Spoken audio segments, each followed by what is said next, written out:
Pa kayo nakabihis, ma'am. Ay, oo kuya, kasi late. Ay, ma'am.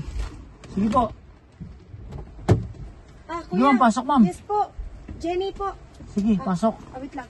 Hello, boss. Yes po. Ito na po, pasakay na po. Wait lang. Wait lang po.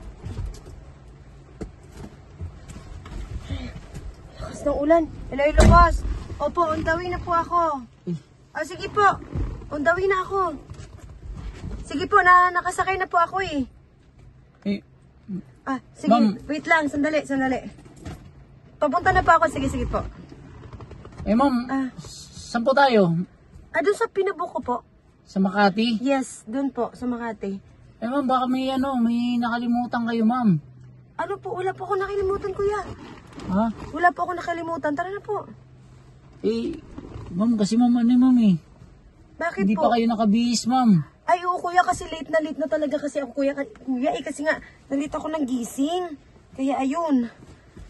Kaya, ano talaga, kuya? Dito na lang ako nagbibihis. Ganun ba? Nalit kasi ako ng gising, kuya. Pasensya na talaga, kuya, ha? Kuya, pasensya na talaga. Kasi nga, nalit kasi ako ng gising. Kaya, ayun, tinawagan ako ng boss ko, kailangan na ako dun sa, sa opisina. Ay, ganun po Pasensya ba? na talaga, kuya. Opo. Kala ko kasi, Kaya ayun, pagligo ko, diretso na agad ako, nakatualya na lang. Total, umuulan naman din eh. Yeah, okay lang. Okay. At saka nasanay na din kasi ako, kuya, sa ganito. Ganun.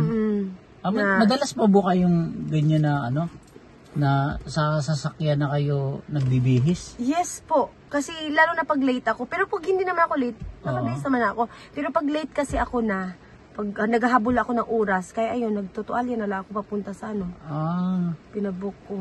Pasensya na kayo, mama. Kasi ngayon lang ako naka-experience ng ganyan. Medyo nanibago po talaga ako. Pasensya na kuya ha. Sorry talaga. Nabigla ako nung pagpasok niyo. Nabigla talaga ako eh. Akala ko naliligaw kayo. Pag sabi niyo kayo si Jenny, ayun yun nga, kayo nga yung nakabook. Nagulat ako, dito kayo nagbihis sa loob ng sasakyan. Kaya nga po kasi kasi nasanay na din po kasi ako ma'am, hindi naman po sanang himasok ha. Ano po bang trabaho niyo, ma'am? Nag-office po. Opisina. Lang ako doon secretary, taga-arrange lang ng mga books, gano'n. Okay. Secretary. Ano pong company yan, ma'am?